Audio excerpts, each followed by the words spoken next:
Alam niyo ba guys na hindi ordinaryong ice cream itong kinakain ko ngayon? For today's food trip video, andito tayo ngayon sa Lee Super Plaza dito sa Dumaguete City para tikman at try natin yung tinatawag nilang fried ice cream.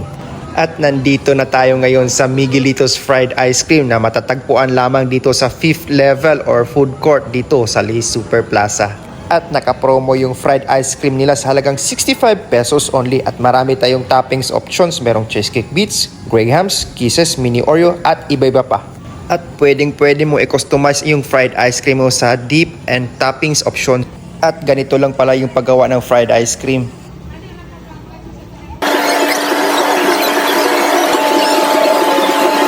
At pagka tumigas na, scrape na siya and ready for serving na siya. At ito na yung order natin na Rocky Road Fried Ice Cream with cheesecake bits na toppings. At tara, kainan na, let's go. And that's all for this video. Thank you for watching and goodbye.